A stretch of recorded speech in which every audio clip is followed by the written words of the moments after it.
All right, we are live, and welcome to another episode of the DJ the Money Coach Financial Expert Series, brought to you by the Seven Spheres of Money. I'm Nick Westbrooks, and I'm joined, as always, by Mr. Seven Spheres of Money himself, DJ the Money Coach. And we're joined with a very special guest today, so we're going to jump right in, and I'll toss it over to DJ so he can introduce himself and our special expert guest. All right. Thank you very much, Nick. Hey, man, today is a great day. This is an awesome day, and this is a special honor and privilege for us to have this phenomenal guest on our show. It's actually somebody that I've actually been following since 2005, and I've been having him on my bucket list of people I wanted to interview. And actually, it's strange how the world works. It turns out that we actually have somebody that we know very well that I'm mentored by Dr. George Fraser, and he happens to be on the board of Dr. George Fraser. And actually, I've been knowing Dr. George Fraser since 2007, so it's a small world. I used to call it 6 degrees of separation, but now I call it 3 degrees of separation. So maybe next time I learn, I better reach out earlier than later, but it's never better time than the present. So if you don't know my story real quickly in 30 seconds, I'm DJ the Money Coach. I actually came out of college with a 525 credit score, had over $40,000 worth of consumable debt, and a collective with my college debt, I had over $60,000 total. And unbeknownst to me, guys and gals, I didn't even know that until I actually got turned down for my first mortgage at a bank I banked with for several years. At that point, I didn't get discouraged, but I got discouraged 2 years later when I got turned down for a small business loan at the same bank. You think I would have learned my lesson and stopped banking with them and went somewhere else. But what I decided to do is not become the victim, become victorious. And I actually read a book called The Road to Wealth and read one chapter about credit. Within 12 months of reading that chapter, my credit score elevated to 720. And 24 months after reading that chapter, my credit score soared to 800 and above. We're not excited about that, ladies and gentlemen. What we're excited about is that I actually created a system called the 7 Spheres of Money, became consumer debt free in 2002. And 6 years after that, I became a $250,000 income earner and a 7-figure net worth, and I actually have helped over 20,000 people through my church, businesses, non-for-profits across the country achieve some of the same goals and objectives. So what we do here with the Financial Expert Series is bring on experts who have a similar story and helping our community and showing us how they can actually level the playing field and how we can collectively work together in what I call cooperative economics and building our own ecosystem. So with that said, I want to introduce our esteemed guest. He's a gentleman that is a Rhodes Scholar, graduate from Rutgers University, has a master's degree and a PhD from MIT, and also I don't even know if it was famously, but it may be infamously, but maybe he'll correct me. He was actually the first winner that looked like us on the Apprentice, and that's when he caught my attention because he had a backbone. And what I mean by that, ladies and gentlemen, is that 45 tried to throw him a loop and actually tried to give him the position to actually hire the person that he was competing head up against, and which I thought was hilarious. But when I saw this gentleman stand up to him and say, man, I believe the show is called The Apprentice and not The Apprentice, and I'm going to be the apprentice. And that right there, I was like, man, I got to know this brother. So at that point, he had a fan in me because I would have done the exact same thing. But outstanding of that, he's also a visionary that actually created a corporation with his partners from Rutgers called BCT Partners, which is emerging technologies, and have worked with AT&T, been on TED Talks, and have written an amazing book called Black Faces in White Places. And he actually talks about 7 myths of racial inequity and inequality. So without any further ado, this is my first time meeting Dr. Randal Pinkett, and I am blessed. It's almost, I feel like I've been knowing him my whole life. How you doing today, Dr. Randal? And thank you for coming on our show. And hopefully I didn't blow too much steam, but it's all sincerity, sir. No, brothers, pleasure to be on the program. Nick, pleasure to meet you. Appreciate your voice. Appreciate your presence. DJ the Money Coach, man, humbled by your remarks. Grateful to Dr. George Fraser for making the connection. There is a lesson in there. Never know who's in your immediate reach. But dare you ask and dare you may find. They may be closer than you imagine, but everything happens for a reason, right? So this was the time that we were meant to connect. This is the moment when we were meant to be in fellowship, and we're gonna make it do what it do. But I'm also humbled by the comments on The Apprentice. It is the moment that has remained with me as a point of pride ever since that fateful moment 16 years ago. You can imagine that. 16 years ago that I was on the show, and I'm proud of my performance. I'm proud of my participation, and I'm excited to be a part of this conversation today and looking forward to the dialogue. Oh man, that's awesome. And I probably telling our age, but I'm a few years older than you, and so funny, but I find wisdom in following people that have achieved a lot of things that we strive to accomplish, Dr. Randal. So what I like to do real quickly is just, if you can give us just a 30-second overview that the people don't realize what that program was about and how it actually navigated you into the next level of exposure and having access. Because one of the things I always like to teach in our community is that a lot of times it's not about your skills or your intelligence, it's about your accessibility to people at the next level. And I think, and I may be wrong, but I think that actually catapulted you into another level from the doorway being open because you already had the skills and the talent. No, I agree, DJ. And I'll say it in my own words, what you just said very eloquently. I say it's two things. It's not what you know, it's who you know. We know this, but it's also not who you know, it's who knows you. Who knows you? And there were lots of people I knew, but there weren't a lot of people who knew me. And for those not familiar with The Apprentice, although it gets a lot of conversation over the past 4 years, The Apprentice was a reality television show, actually at the dawning of the reality TV movement. One of those early shows with American Idol, America's Next Top Model. I'm dating myself now. Nick don't know what I'm talking about. That's all right. It's all good, Nick. And it was at the precipice of reality TV when people said it was a fad, and it's been here to stay. 18 people are selected. 18 aspiring business people are selected, and each week we were split into two teams that competed on a business task. We did a technology expo for seniors. We sold fitness classes at Bally's Total Fitness. We sold Shania Twain's perfume in the streets of New York. Oh yeah, I remember that. Yeah. Every week we get a task. A team wins, a team loses. The winning team gets a reward. The losing team ends up in what was known as the boardroom, and somebody gets fired, and it continues and continues and continues. When I auditioned for the show, I was auditioning for season 4. So there were 3 seasons that preceded me, and there were 1 million people who applied to be on my season. 18 of us that were chosen, and there was one winner. That's the brother right here. Wow.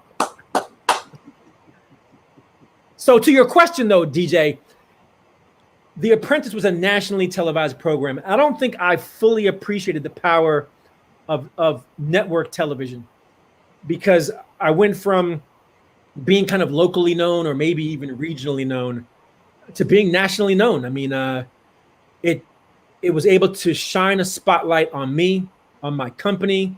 It opened up lots of doors, to use your metaphor. It opened up lots of doors to be an author now of 4 books going on 5.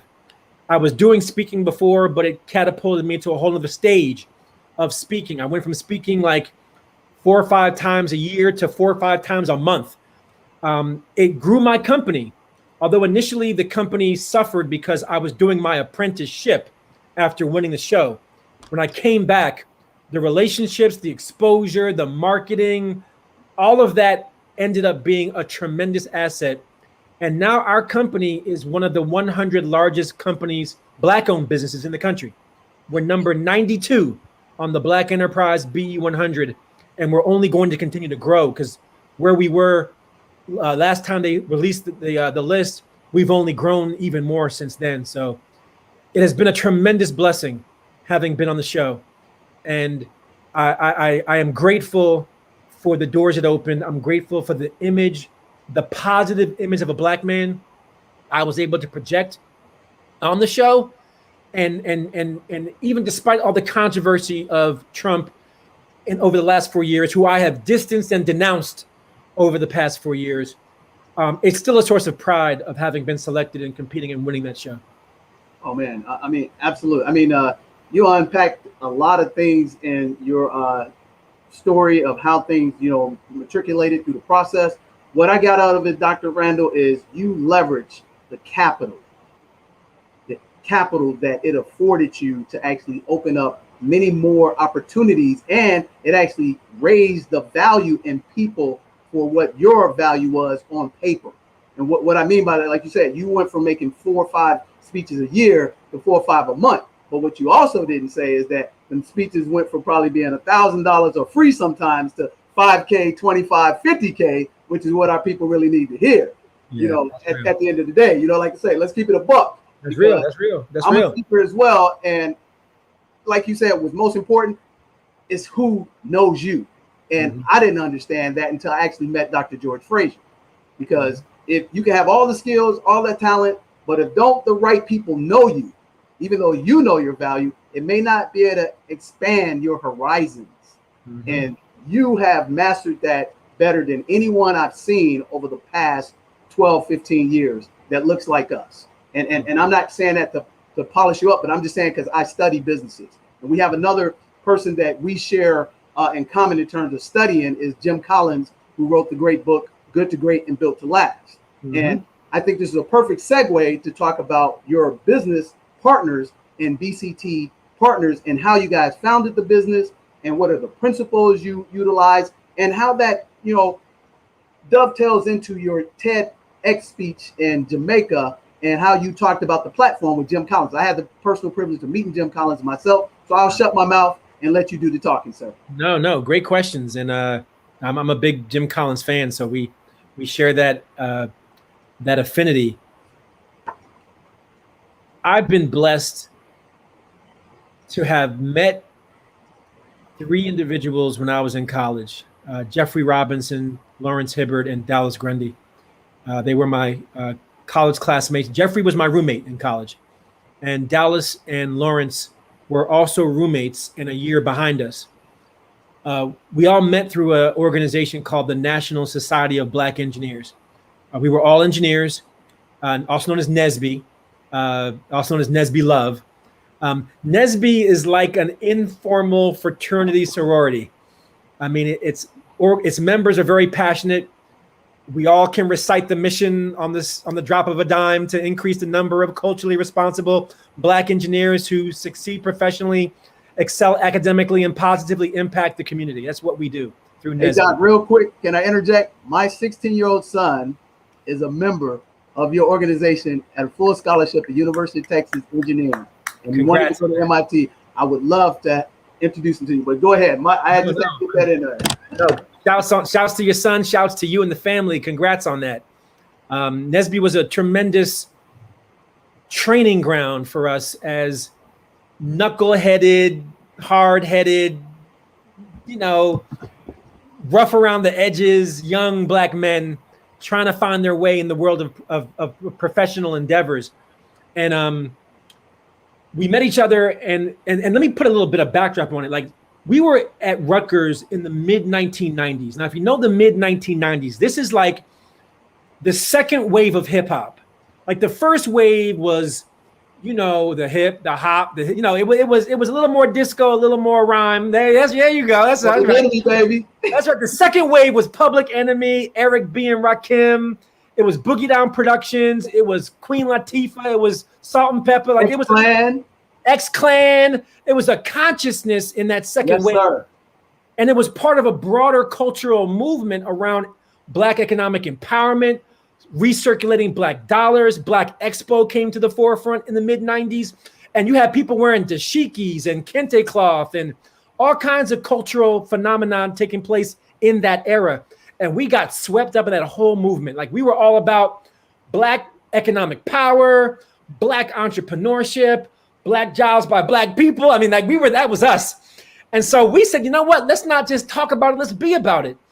One of our friends, one of my childhood friends, a guy named Wayne Abbott. Wayne grew up in my neighborhood, we went to the same high school and just so happened to go to the same college, but Wayne was 2 years ahead of us at Rutgers.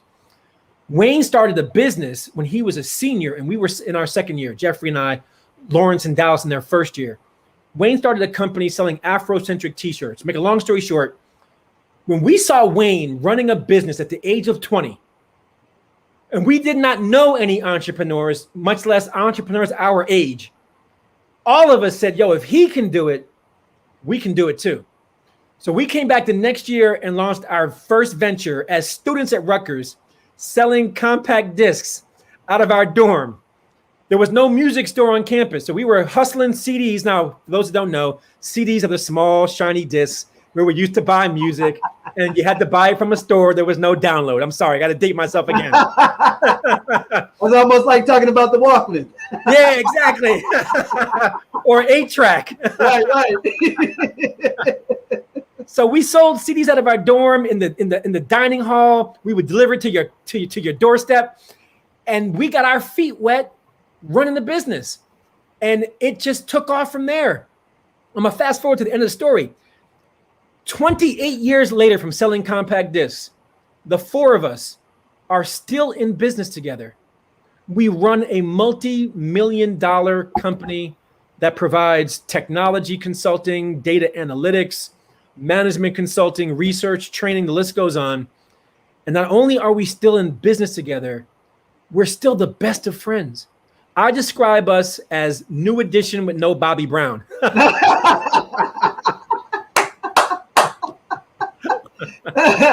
They eliminated the one knucklehead. We've had no issues. Nobody had to get kicked out. I love it. Oh man, that is phenomenal. So, I mean, what I found to be amazing is that your visions that you talked about on TEDx in Jamaica about the technologies at the time, and you gave an example about the ad on the beach, all that stuff you talked about has come to fruition today. Mm-hmm. And I just think that's amazing. And it kind of reminds me, I think you're a believer. I think you're a Christian, if I'm not mistaken. I am. There's a book called The Mark of the Beast, written by the Lalonde brothers. I don't know if you ever heard of them. It's Christian Lalonde, and they wrote a book back in 1995 that talked about how technology was going to take over the world in terms of smartphones, chips, and things of that nature. I read that book in 95, and almost 90+% of everything that's said in that book, Dr. Randal, came true. So what's the tie-in? The tie-in from that book is when I saw you doing the TED Talk, and all the technologies you were talking about, the interoperability of smartphones and being able to order stuff, which wasn't happening rapidly back then because it was still early adoption. And everything is happening right now. And I wish we can help our young kids today that are on the internet, wasting their time playing video games and all that, understand what the next horizon is in disruptive technology, which is artificial intelligence and big data. Can you speak to that, tying it back into that speech to how relevant it is in our regular day lives, that anybody can develop those skill sets and never have to worry about asking another person for any type of substance? Absolutely. So I'm glad you reminded me, because it was part of your earlier question. So my TEDx Jamaica talk was the entrepreneur's mindset, and my argument in the TED talk is that you don't have to be an entrepreneur to think like an entrepreneur. That entrepreneurship is a way of thinking, and it is, I believe, a signature mindset to be competitive in the 21st century. Because let me describe it two ways. The mindset of an entrepreneur is one that seeks opportunity, sees opportunity, and then seizes opportunity. Oh, wow. Stated differently, the 5 characteristics I describe are creativity, a clever or inventive approach to whatever you do, resourcefulness, how to make something out of nothing, or in hip hop vernacular, how to make $1 out of 15 cents, stay legit and still pay your rent. Third, courage, the belief you can achieve whatever your mind can conceive. Fourth, resilience, the ability to overcome any challenge. Fifth and finally, passion, boundless enthusiasm for whatever you do. when you have courage, resilience, passion, and all these characteristics combined, you think the way entrepreneurs think. And when you put technology into the mix, to your point, technology has been this incredible tool that has transformed our lives. It's transformed our world, how we interact, how we communicate. And it continues to do that. And it only opens up newer and newer frontiers for how it impacts our world. And just think about our lives under COVID-19. I mean, think about Zoom, think about web conferencing, think about how technology continues to be a tool that has become fundamentally enmeshed in our human experience. And the tie-in between entrepreneurship and technology is that innovation nowadays versus invention. Invention is about coming up with something new. Innovation is about taking what already exists and combining it in new ways. And the bar to technology innovation has been so far lowered. I'll give you a simple example. Think about Wix and designing a website. If you've been around long enough, there was a time where you had to know code, you had to know networking protocols, you had to know file transfer protocol, you had to know how to configure a website, how to program it, how to build up a database. Today, point and click. Right. Point and click. Drag and drop. Point and click. Drag and drop. Drag and drop. And very soon, tools that we think right now are very sophisticated, big data, artificial intelligence, machine learning, natural language processing, are all going to be at our fingertips. In fact, they're already there. The fact is, when you swipe your loyalty card at the store, AI is giving you a specific coupon. When you're browsing the internet, they're serving up ads because they already know who you are and what you buy and what your preferences are and what your habits are. The list goes on. So we're already living in that world, but very soon, each successive round of technology will be available to us in very accessible ways. You need not be a technologist to innovate with technology. And inasmuch as wealth is being created in this space, think Bill Gates, a student at Harvard. Think Mark Zuckerberg, a student at Harvard. Think Michael Dell, a student at University of Texas. Think Google, students at Stanford. Think Yahoo, students at Stanford. Here's a list of student entrepreneurs.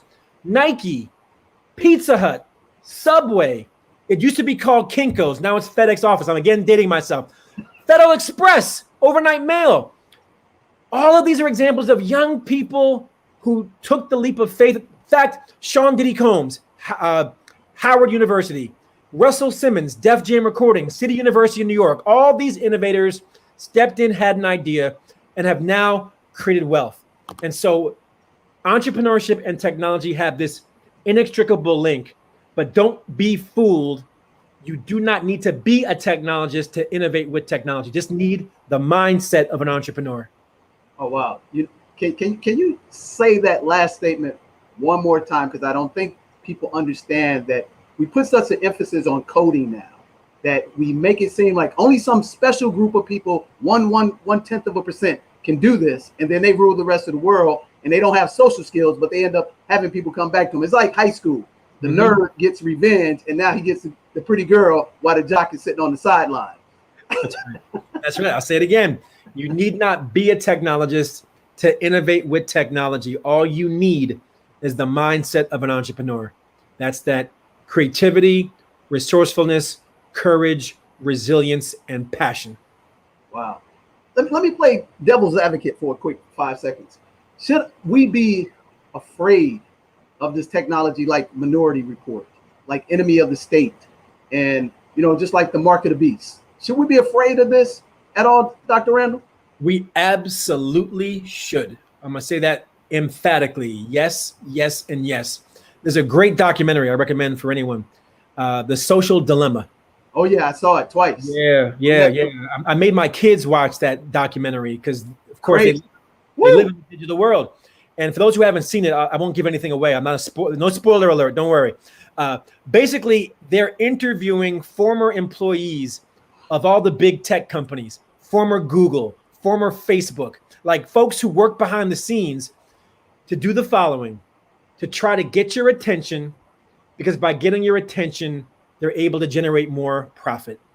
They get paid by attention, ads, advertisers, the list goes on. And they're very strategic and very scientific and very data-driven and very psychographic and very psychological on how they get your attention. And they're working in ways that are often unaware to many. And so to your question, should we be afraid? Yes, we should, because right now, the machines have a mind of their own. The algorithm is working to find you, not a human. The algorithm knows who it wants, how to entice them, how to get their attention, how to maximize profit. And if we go too much further down this slippery slope, we risk the possibility of what is already a very mindless, easily influenced, non-critical thinking mass of human beings that are not able to be discerning of the fact that there is an algorithm feeding them that ad or giving them this information. And they're living in a bubble of information, reinforcing of their own values and identities, and they don't even know it. That's where we are the precipice of now. But here's the antidote to that, and it gets back to our earlier conversation. We have to be at the table. We need to be representative participants in this digital age and not bystanders. We have to be producers of these technologies and not consumers of these technologies. That is, that we are creating and innovating and producing and not pointing and clicking and downloading, because only then do our voices shape what the algorithm does, what it doesn't do, and how we ensure it's responsive to people who look like us. Wow, you know what? That gives me a two-pronged question, Dr. Randal. So number one, if I'm not mistaken, you have a young daughter, correct? I have four children. I have children ages 8 to 16. And what will be the great balance? Because your children need to know this technology, but they need not to be overexposed to the technology. And what I've come to find out, most people I know a few people in Silicon Valley, I know a lot of people in Austin, Texas, but what I come to find out, they don't allow their children to be on these platforms hardly at all. They let them get a little bit of information to learn it, to master it, to make their life better, and they try to, eliminate the bad stuff in Pandora's box, but it's already open. So if you can answer that part of this question first, I would appreciate your insights on that. Well, my daughter, if she were here right now, she would say, "Daddy, why do I still not have access to social media?" And her mom and I will say, because it is a dangerous, slippery slope. That's why. And so it is a balancing act. At the end of the day, every child is different. Every child is different. You know this. You've got 4. And it's assessing your child's maturity, readiness, and responsibility, ability to be responsible. And above all, we talk about literacy. We talk about math literacy or English literacy. Well, we need to talk about media literacy. Like, you've got to be able to discern the source, discern the message, interrogate what's being said to you or presented to you or targeted at you or advertised at you. Like, that level of media literacy is become arguably as important as other forms of literacy, especially in an age of disinformation and this idea of fake news and, people are entitled to their opinions and their facts. Like, when did that happen? So I think that assessing your child of when they're ready and able to be discerning on the media that they are being completely obliterated with and overloaded with and overwhelmed by, that's when you can say, okay, it's inevitable that at some point you're going to have the choice. My job as a parent is to make sure that you're ready. Okay. I appreciate that, because a lot of times people think I'm a stickler that I limit my children's access to these mediums and I only let them use. I remember we were on the forefront of Khan Academy. I mean, we were using Khan Academy 8 years ago when nobody was using it. And now it's like everybody's using it. So it's amazing to stay ahead and be a visionary. So when you talk about us at the table, Dr. Randal, how does that look? How do we get engaged? And how do we stop allowing people to come into our community, using up our culture and our creativity, and turn around, sell it right back to us, and we get nothing, and they create all the wealth? Mm-hmm. That's exactly right. No, we are among the most creative people on the planet.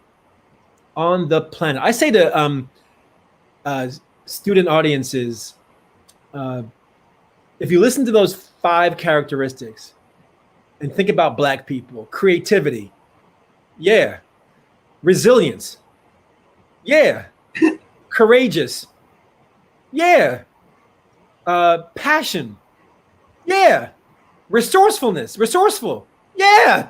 Like, we got the mindset on lock. You know, I tell audiences, I said, do you realize that some of us made it through on nothing but ramen noodles like when we were young? You know, some of us grew up on turkey and cheese sandwiches, no turkey, no cheese. Hey, how about the mayonnaise sandwiches? That's right. Miracle Whip. You remember Miracle Whip? Yeah, absolutely. Absolutely. Don't tell me we don't have that mindset on lock. Like, we know how to make something out of nothing. We've been there. We've done that. We got the T-shirt. We made the T-shirt. We sold the T-shirt. I love it. I love it.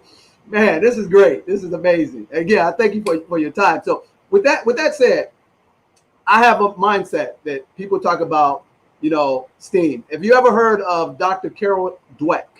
She has a program called the Growth Mindset. And very familiar with Dr. Dweck's work. Yep. I purposely don't allow my children to be impacted by people morally, principally, and ethically without coming from me and their mom. And it's hard to maintain that at times, but at the same time, I noticed that we have still a small activity in the STEM program. And I think we need to change what that acronym STEM means. So I came up with one, and I want to get your opinion on this, Dr. Randal, because you're a visionary. I created STEAM, STEAM. It's science, technology, engineering, access, and mentorship. And people might say, well, what happened to the math? Well, to me, it's self-explanatory. If you're going to be an engineer, you got to be good at math in some capacity. So, and with the emphasis on the access and the mentorship with mindset, how do you think that would actually help us level the playing field to have access and a mentorship at this point in our lives? So in terms of leveling the playing field for access to mentorship, I think you touched on this a little earlier when you talked about visibility and not what you know and who you know and platforms and access. You know, to me, mentorship is as much about what you are putting out into the world in terms of who you are, what you stand for, what you bring to the table, as it is somebody perhaps more experienced, more connected, taking notice of what you bring to the table. And so that's part of it, but not to channel my inner Dr. George Fraser, right, who is one of our collective mentors. Dr. Fraser would then say, well, it's also, you know, he has a great saying, and I'm not going to get it right because he's more eloquent than me, but something like, if you're the smartest person in the room, you need a new room. Right. He said that to me many a times. You know, and if you're the richest person, then you need to find new friends. There's something about the company that we keep. You know, I tell young people, show me your friends, show me your future. And it harkens back to my friends when I was young, Dallas, Lawrence, and Jeffrey. Show me those friends 28 years ago. Show me my future 28 years later. Are you kidding me? So I think it's about being in the right rooms. And that is casting a wide net in terms of all the dimensions of diversity that are now in our midst. It's not confining yourself to certain tables, places, or spaces, but broadening one's horizons globally, internationally, nationally, culturally, geographically. The list goes on and on and on, so that as you present yourself to the world and explore what the world has to offer, getting back to the premise of it's not what you know, it's who you know, and not who you know, who knows you. And the law of attraction, you're going to be putting out energy that's going to draw energy towards you. And if you don't find that mentor you're seeking, that mentor will find you. Oh, man. Man, that's a drop the mic right there, baby. That's a definitely drop the mic. So it's a perfect segue. Let's talk about the most important thing for you right now, your passion. Let's talk about the book. Let's talk about Black Faces in White Spaces and how that seminal moment hit you that hearkened you to actually start talking about and becoming your mission. And I got your book on both Audible and Kindle. And we're gonna promote the heck out of it, Dr. Randal, to all our members across the board.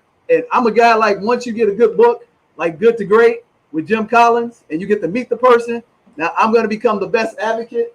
And you talked about, leadership, laws of attraction, Dr. John C. Maxwell, 21 Irrefutable Laws of Leadership. So I knew when you had that backbone that elevated in 2005, I knew you were my kind of guy. So tell us about the importance of Black faces in white spaces. Yeah, so that's my third book. It was released in 2010. I'm actually wrapping up on the sequel. The sequel is Black Faces in High Places. Oh, wow. So the first book, Black Faces in White Places, is how do you get to the top and not lose a sense of who you are. The second book is how do you stay at the top and not lose a sense of who you are. And so this first book, my co-author is actually my college roommate, Jeffrey. Right. I just realized that when you said that. Yeah, that's my roommate and my business partner. Yeah, he's my co-author on the book. And we have all been a Black face in a white place where we're underrepresented. We don't see reflections of ourselves. And we're navigating these environments where maintaining a sense of identity and purpose is of paramount importance. And so we've had that lived experience. We also went out and interviewed dozens of successful African Americans who've had that same experience. Senator Cory Booker, Roland Martin, the journalist, Hill Harper, the actor, Angela Glover Blackwell, a nonprofit leader out of PolicyLink in Oakland, Deb Elam, then an executive at General Electric, Jeff Johnson, formerly on BET, the list goes on, Benjamin Jealous, former president of the NAACP. So all these illustrious individuals, Otis Moss III, pastor of Trinity United out of Chicago. Mm-hmm. So we interviewed all these individuals to ask them, well, what has been the strategies that you've used to make it to that level and not lose a sense of who you are?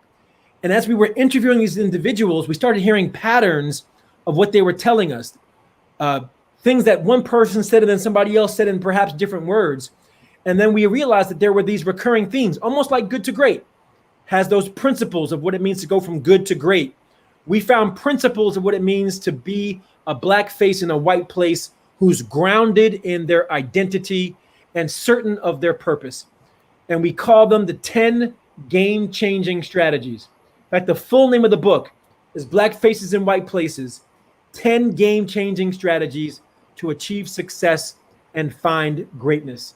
So we break down into those 10 strategies exactly what we heard and learned and have experienced. That if you are that new professional in a new corporation and you don't see anybody around who looks like you, how do you make certain you don't compromise anything of who you are? See your culture as an asset, not a liability, that it can be your competitive advantage and it can be what propels you as opposed to what prevents you from making progress in your career. Oh man, that's awesome. Because a lot of times, and you know this, they'll tell our counterpart, you're assertive, but they'll tell us we're aggressive. Mm-hmm. But they'll applaud their assertiveness and they'll denigrate our aggressiveness. And then you get that locked in your head. And I think it's so apropos that right now it's Black History Month. And typically the only thing that they project to us at Black History Month is the slavery narrative. They never talk about the Dr. Randal Pinkett's, the Dr. George Frazier's, the Reginald F. Lewis's of the world, the Emmett Walsh of the world, who actually created the .com that you and I wouldn't be able to communicate on this platform, because without him, there will be no interlude to actually have the graphic user interface, which I always am astounded by that. But conversely, you'll see their commercials and anything ingenious or innovative wise, like the Super Bowl just came out. They showed a little kid taking a burrito and creating technology with it. But they don't show that about us. So in essence, that's the cheat sheet or the cliff notes for every kid or every woman, girl, man, or boy to actually know so that they keep their blackness. Would that be a fair assessment? I think we're making progress. I think we're making progress. I think that there still is, to be clear, both an underrepresentation and a misrepresentation that exists in our society for Black people. I do also believe that these are some of the most challenging times to be Black, but also some of the most opportune times to be Black. That the tragedy of George Floyd's murder has certainly ushered in a heightened awareness, appreciation, and acknowledgement, both of the challenges Black people have faced in America, an acknowledgement of that, not by all, of course, but by more, and a celebration of Black excellence. And so I think part of that is we are telling our own stories, right? Like we're in the director's chair, we're in the producer's seat. You all have this program. I mean, you're lifting up voices for our people in what both of you are doing. And I commend you and applaud, celebrate, and encourage you to continue doing that, because only when we tell our stories do we go beyond his story to history. But even in the midst of that, absolutely, is there room for improvement? Are there still stereotypes? Are there still, even just recently, Aunt Jemima and Uncle Ben came off of their packaging, and this is 2021. It's 2021. The Redskins just finally changed their name, right? I mean, the list goes on and on and on. So we're in the middle of a racial reckoning right now. We will look back on 2020 and 2021 with a particular cultural lens on what we're living in now.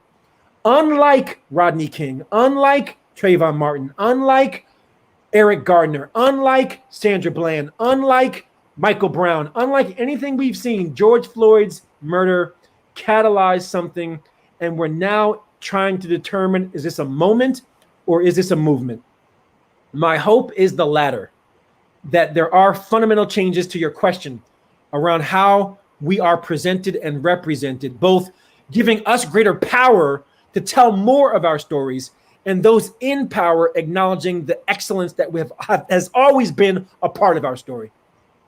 I mean, absolutely. I think it's a movement. And I hope, just like you, Dr. Randall, that it is a movement, because all this work we put in, I think we can't let corporate America get off the hook because they are feeling, cornered, that they got to start throwing money out, but it's not real money. So let's talk real quick, and then I want to go into the last part and talk about, your 7 myths of racial, equity. But I find it troubling that these corporations are giving out money to tokenism still, but there's no equity and there's no ownership being transferred in the process throughout this pandemic. So can you talk to that and how we can actually bridge the gap and get equity and ownership and not just tokenism?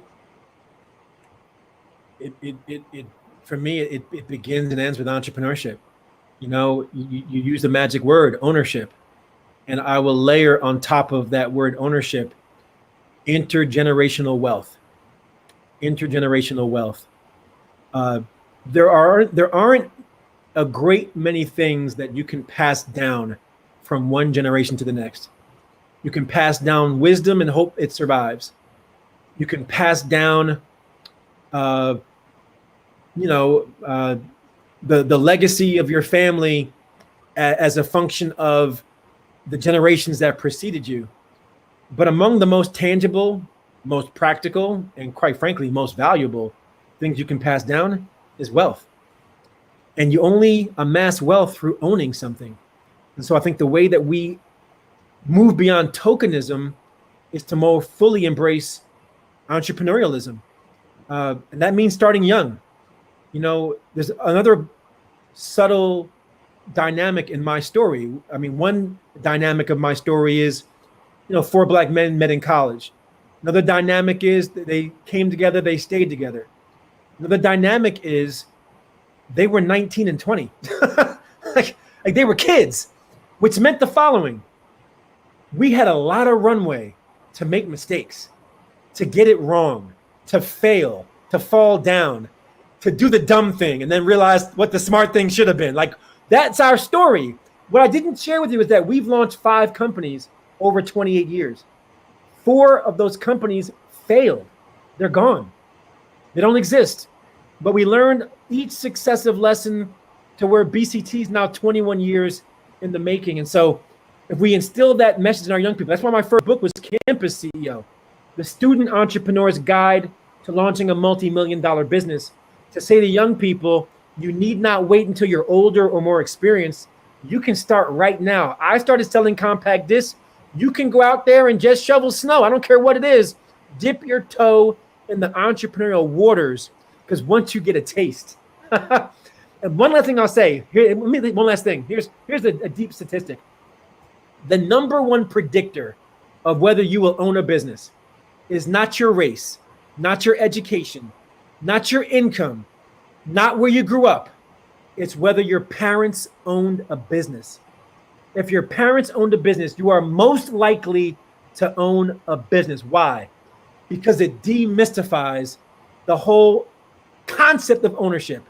My daddy had a business. My granddaddy had a business. If I want to, I'll have a business, or they'll pass it down to me.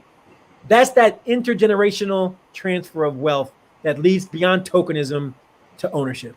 Man, you know what? That's so well said. I usually put it this way, Dr. Randall. I said, generally, if the bar in your house, you're a PhD, that's average in Dr. Randall's house, but that's supreme excellence. So your child is only going to know what average is. How do I equate that? Steph Curry, his dad, Dale Curry, was a great three-point shooter, but he was in that environment at 2, 3, 4 years of age, so he was not intimidated by grown men. Mm-hmm. And in essence, that gave them a confidence that is, invaluable, that you cannot transfer to somebody that has not been in that environment. Yep. I say it like this. I say that the ceiling of what our generation thought was possible becomes the floor of what the next generation knows to be possible. Oh, man. I love it. Can you say that one more time for me, please? The ceiling of what our generation thought was possible becomes the floor of what the next generation knows to be possible. Oh, man, that's awesome. I know we don't have a lot of time, so I want to have you touch on what you're most passionate about right now, the 7 myths of racial equity. I watched your video over and over, and it resonated with me. I sent it probably about 20 people. So talk to us about that. What's so important about demystifying these crazy myths out there, and it almost akins me to a book that's written by a gentleman named Michael Gerber, talks about e-myths and entrepreneurship, but it relates back to what we need to know as Black men, Black women. And I love what you said in the video. Can you talk and expound upon that for us, please? Yeah, and I'm a big fan of Gerber's E-Myth as well. That's a great book on the top 10 for all entrepreneurs. Required reading. Yeah, we like-minded. I don't know what took us so long to get together. Yeah, but let me go even deeper. Let me go a quick throwback. You also mentioned one of my idols, Reginald F. Lewis. Hey, why should white guys have all the fun? All the fun, baby. That's the name of the book, man. I read that book in one day. Shout out to my mom for giving it to me for Christmas and planting a seed. Yeah. Nick, tell them how you got that book, Nick. Oh yeah, the DJ said, man, you haven't read this book? You need to go get that. Stop playing. You need to read that. You can't work with me if you don't know Reginald, baby. Yeah, required reading, man. Required reading. Why should white guys have all the fun? So to your question, after George Floyd's murder, the Lord put it on my spirit in the midst of the beginning of the pandemic to leave my house and go to a studio and record a video. And I was petrified to leave my house. This was like in the early months of the pandemic. But the Lord kept saying, you got something to say to other professionals. And I was inspired by Emmanuel Acho's Candid Conversation with a Black Man. And so I entitled it Candid Conversation with a Black Businessman. And my message was to other business professionals, what do we need to be doing in light of this set of tragic events? And I realized as I was out speaking and moderating and facilitating a number of courageous conversations amongst corporate professionals in particular, that there were a lot of myths floating around privilege, around power, around what is racism, around social justice versus economic empowerment. And the list goes on and on. So I filmed the video. I posted it up on YouTube. It's available. Just search on Randal Pinkett, 7 Myths. It'll come right up. I filmed the video to dispel those myths that are fundamental to people's misunderstandings of how we achieve a more equitable, a more racially equitable society. That privilege does exist. That there are other misunderstandings around whether individuals are the problem versus systems are really the problem. Whether to say that you're colorblind is a good thing. It's actually not a good thing. I want you to see my color. In fact, how do you not see my color to tell me you're colorblind? You can't miss it. And so all of these items, but the number one message I had was twofold. To Black people, I said, in this moment, feel more emboldened that your voices matter and need to be heard. And to whites, my message was, realize that in this moment, your voices need to be heard too. This is not a moment for you to be silent, not a moment for you to fall back, but a moment rather for you to be an upstander, not a bystander, to be able to see what's happening and say what needs to happen, and to be an ally for Black people to take up our cause and to be in rooms and in conversations and open doors that, quite frankly, we could never be in or open, and that the window of opportunity is now for all voices to be heard, perhaps in different ways, but every voice needs to be heard. Man, that's powerful. You know what? It makes me think of two things. Number one, the incident that just happened with the, I think it was the president of the Seattle Mariners, where he got so comfortable after being with them since 1996. He started espousing about what he couldn't stand about minorities. And knowing he was at a Rotary Club, knowing that we're in a digital world, what made you think that that was not going to get ablaze and go viral? Yeah, that's the privilege aspect. They're so privileged, they are oblivious that they have the privilege. Yes, that's right. I often say that privilege is like bad breath. The people who have it are the last to know. Hey, I'm gonna steal a lot of your sayings today, Dr. Randal, so I might be sending you some checks. Oh man, I love that. Yeah, and then the other thing is that we need to know as aspiring professionals that these are just foolish, notions by other people, and I think that starts at the age of our children, because they're living in a different world where everybody's interacting. But the sad thing is that they'll play, but then they'll go home and they'll get a different narrative from their parents who are not of the new mindset that we're all human at the end of the day. We all are equal in every position of life in terms of how God sees us. And I just hope that that message gets out, that we can eliminate these tragedies. And all the digital world do is just expose what has always been happening. That's the unfortunate part of it. The George Floyd situation, that's no different than Emmett Till. That's no different than the Freedom Riders that were going down on the bus that got, murdered, and Medgar Evans and things of that nature. But we didn't have the message that we're exposed with this technology. And so people are, just shocked. But the shock and the unfortunate part about it, Dr. Randal, is that they're doing it so much, it's neutralizing us and it's desensitizing us. And I think that's a purpose message by the mass media that's not owned by us. Yeah, Will Smith had a great tweet on Twitter, and I won't get the words exactly right once again, but he said something to the effect of 2020 was not a wake-up call. It's just that lots of people have been hitting snooze. Like it wasn't new. What might have been new was that it was captured on camera, it was put on blast on social media, and the world got to see it. But the event itself was not new. And to your point about the Mariners president and the level of oblivion to make those kinds of statements in today's world only goes to show what's been being said behind closed doors. They say that a gaffe is not where you say something unintended. A gaffe is where you say what you normally say, but you get caught. That's a gaffe. So we got a lot of work to do. What's happening in the darkness is being brought into the light. But this is still, at the end of the day, a struggle of power.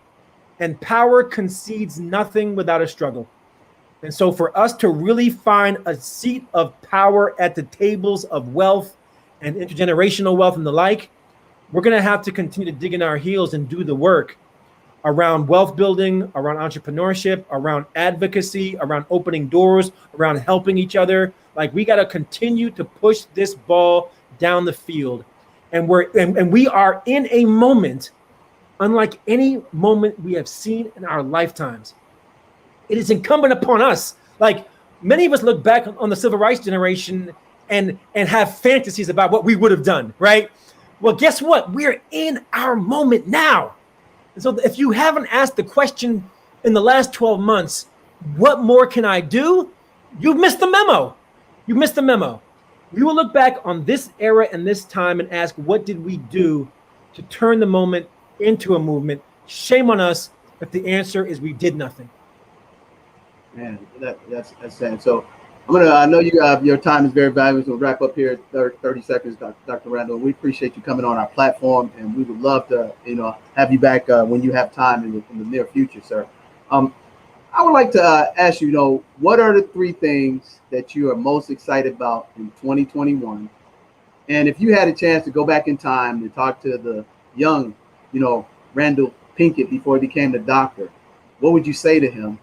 And would you change anything, or are you happy with the narrative that you've created? I'm happy with the narrative I've created. As you said, as you referenced earlier, I'm a spiritual man. And I believe that this is the path that God has called me to follow. Now, I haven't always listened, let's be honest, but I'm doing better and better of hearing and heeding his word for where he would have me go. And among the signs when I know that I'm listening is when I'm doing something I didn't expect to be doing. That's when I know I'm listening. So I have no regrets.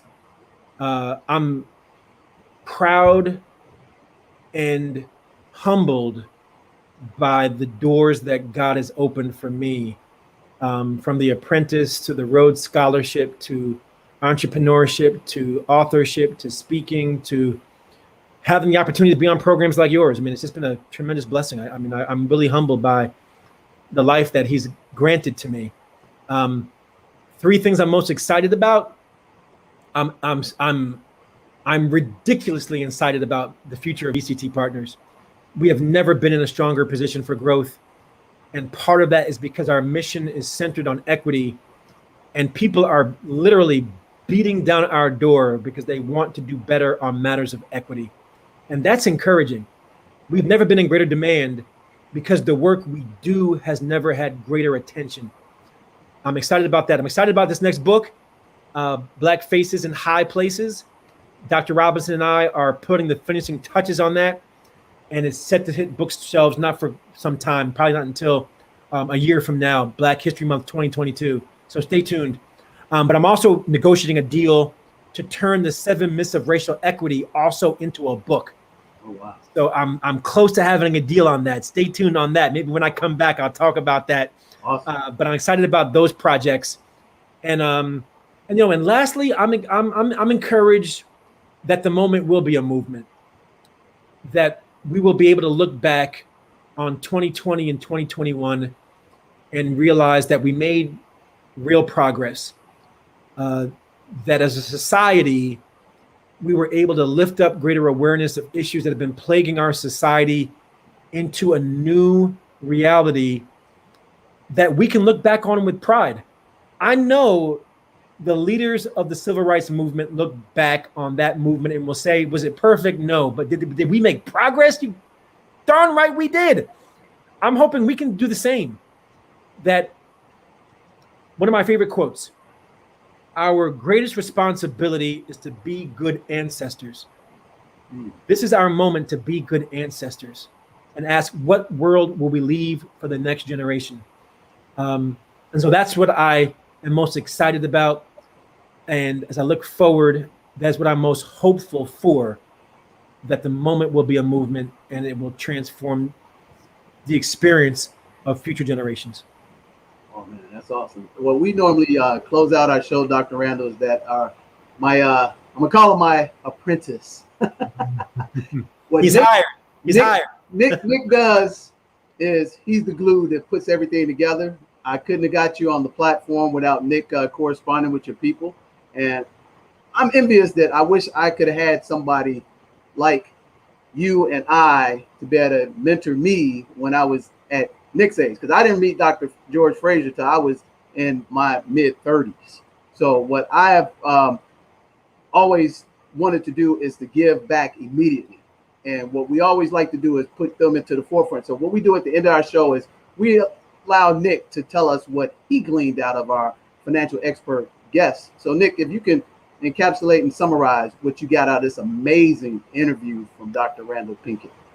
Sure. And the beautiful thing is that I'm concise and to the point.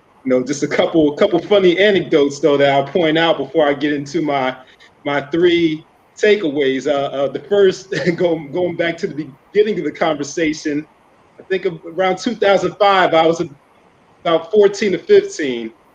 So I was somewhat familiar with The Apprentice, but at age 14 to 15, I wasn't interested in watching that at that age.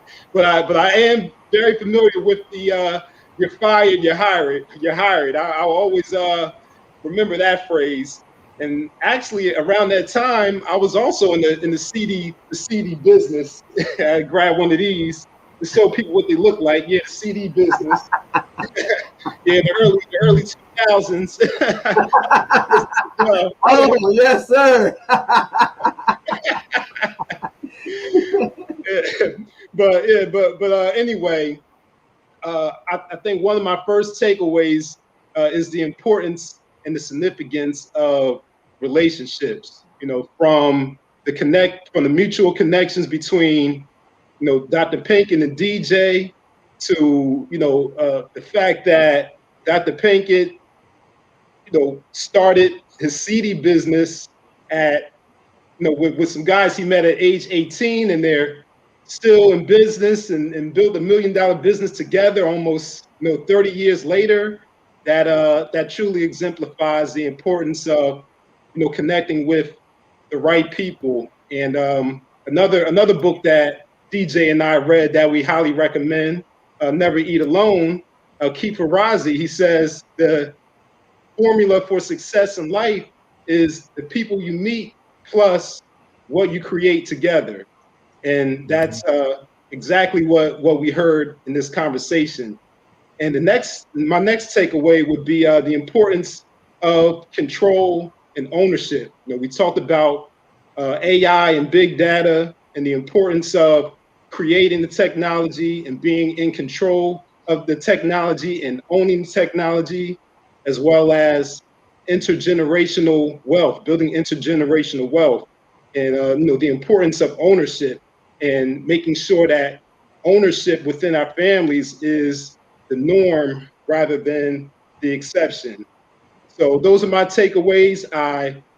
This was a powerful conversation, and I absolutely hope that this conversation will be the beginning of a long-term relationship between all of us. And so thank you again, Dr. Pinkett, for joining us, and thank you again for all of you for tuning in.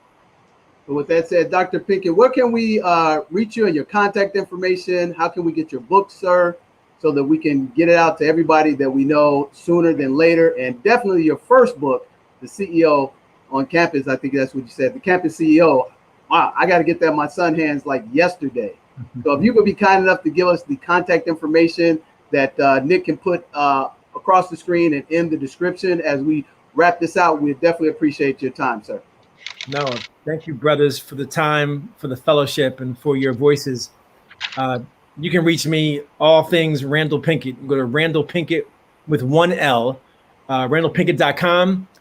Listed there are my books and links to booksellers to buy the book. You can get me on Twitter at Randal Pinkett, Instagram at Randal Pinkett, Facebook /Randal Pinkett, LinkedIn /Randal Pinkett. I'm all things Randal Pinkett. And again, you can check out the 7 Myths of Racial Equity on YouTube by just searching my name in 7 Myths of Racial Equity. And then lastly, you can learn more about my company, BCT Partners, and the work we're doing around equity at bctpartners.com. So check us out on all forms, social media, and the like. Oh man, this has been amazing. And we end all our shows, Dr. Randal Pinkett, the same way. We have the mantra that I've actually have trademarked. It's called the Pom Pom Lifestyle, sir. And what does that mean? We wish everybody a Pom Pom lifestyle. That's plenty of money and peace of mind. And we want you to come join us on the Beaches of the World Club. And your beach don't necessarily have to be an ocean. It's wherever the beach gives you your freedom. So this is DJ the Money Coach.